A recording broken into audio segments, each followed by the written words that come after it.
warahmatullahi wabarakatuh. Welcome back di my YouTube channel. Di video kali ini saya akan memberikan tips atau cara bagaimana menghadapi pasangan kita yang bad mood atau moodian. Hayo, di sini siapa yang pacarnya gampang bad mood? Hayo, di sini siapa yang ceweknya moodian? Sebelum ke sana atau sebelum ke tipsnya, jangan lupa untuk klik tombol subscribe, aktifkan loncengnya. Jangan lupa untuk like, komen, dan share video saya ini supaya kalian tidak ketinggalan video dan tutorial saya selanjutnya seperti apa, teman-teman. Terima kasih untuk yang sudah subscribe, karena satu support, satu like, satu subscribe dari kalian sangat berarti bagi saya demi kemajuan channel YouTube saya nantinya. Nah, pasti di sini kalian sering mendengar bahwa cewek itu jauh lebih moody dibanding laki-laki, ya kan? Iya guys, jawabannya iya. Karena saya perempuan, karena saya cewek, dan karena saya juga tipikal wanita yang gampang bad mood.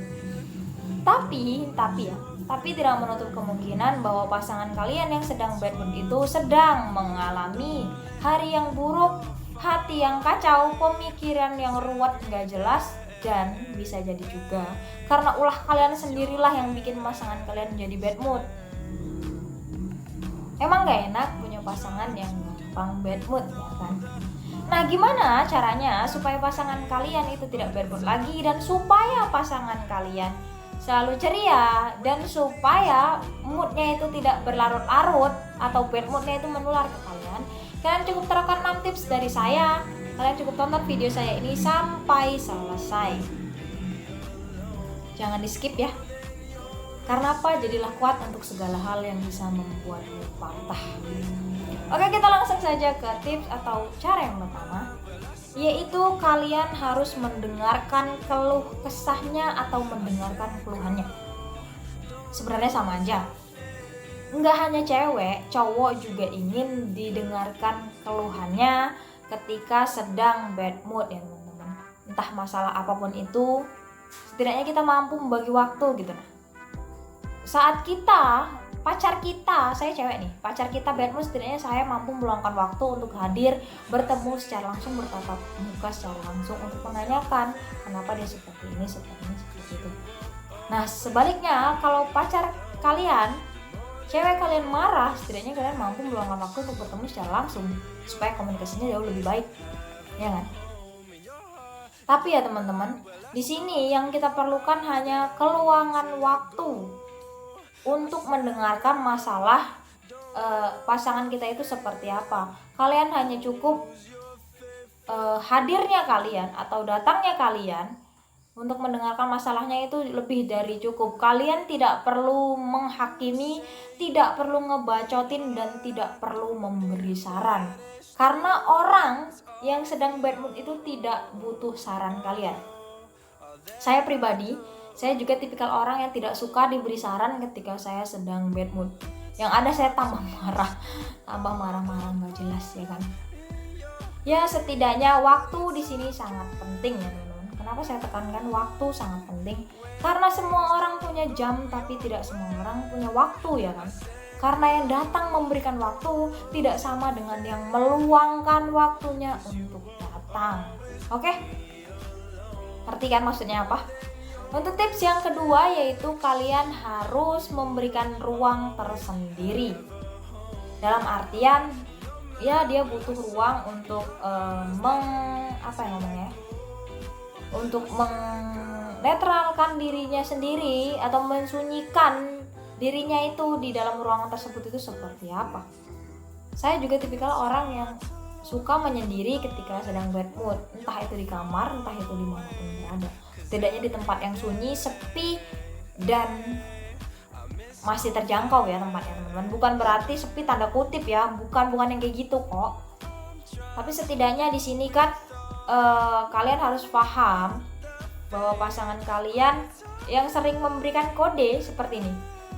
Balas chatnya cepat, balas chatnya singkat, kemudian jarang ngomong, hemat kata-kata, dan yang terakhir banyak diemnya. Udah pasti dia itu sedang bad mood, ya. Dia tidak ingin diganggu, dia hanya ingin menyendiri. Setidaknya kamu bisa memberikan jeda waktu untuk dia bisa menyelesaikan masalahnya terlebih dahulu lah gitu. Tapi kalian cukup pantau supaya dia tahu kalau kamu itu selalu ada untuk dia di saat kondisi dia seperti apapun. Oke, jadi berikan waktu dia untuk menyendiri. Dan yang tips yang ketiga yaitu berikan atau tunjukkan rasa simpati kalian. Beritahu pasangan kalian bahwa yang terjadi pada pasangan kalian saat itu adalah hal yang wajar. Hal itu atau masalah itu pernah dihadapi, bahkan pernah dirasakan semua orang kapanpun dan dimanapun itu. Jadi kalian cukup ngertiin, kalian jangan pernah anggap hal kecil atau jangan pernah tidak menghargai perasaan pasangan kalian. Jangan menyepelekan hal kecil atau sesuatu yang kecil, karena yang sering memberikan luka di kaki itu batu kerikil, bukan pisau. Sampai sini paham? Oke, untuk tips yang keempat, kalian harus hibur dia dengan hal-hal favoritnya. Apa yang bisa membuat dia ceria kembali? Apa yang bisa atau sesuatu apa yang bisa membuat dia tertawa lepas dan bisa tersenyum manja kepada kalian? Entah itu semangkuk seblak, entah itu satu piring nasi goreng, entah itu satu ikat bunga ataupun 2 buah es krim coklat. Kalau saya pribadi disuruh milih, saya lebih milih 2 buah es krim coklat. Karena apa? Es krim tuh manis kan, manisnya bisa menular ke diri kita, makanya saya manis. Jadi setidaknya tunjukkan bahwa kamu itu peduli dengan membawakan atau memberikan makanan, minuman, atau hal-hal yang ia suka atau kesukaannya, teman-teman.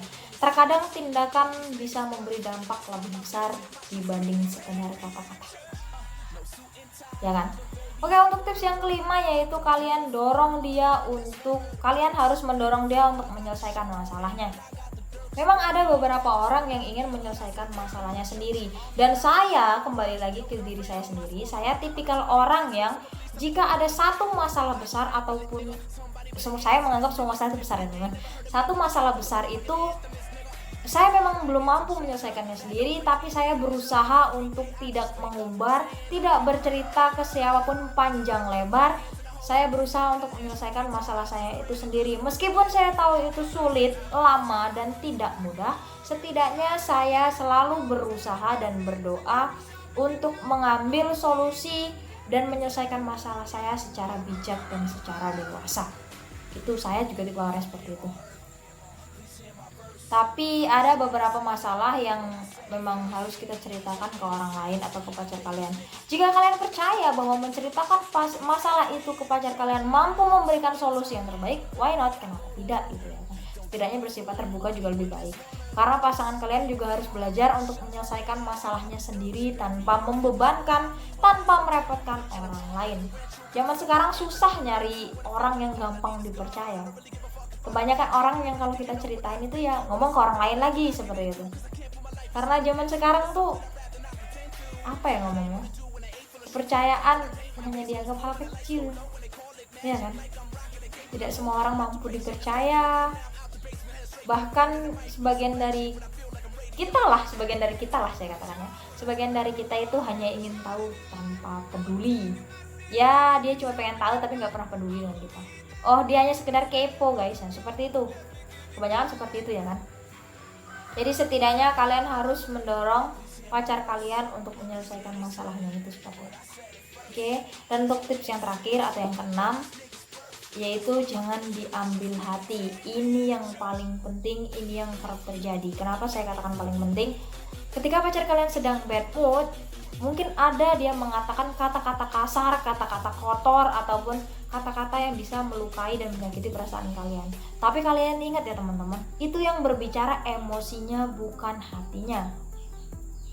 Jadi jangan sampai emosinya itu melewati batas. Kalau melewati batas ya hati-hati aja kalian. Karena setiap orang itu membutuhkan perlakuan yang berbeda-beda ya kan. Cari tahu dulu dia karakternya seperti apa. Cari tahu karakter pasangan kalian itu seperti apa. Pasangan kalian itu dan kamu sebagai pacarnya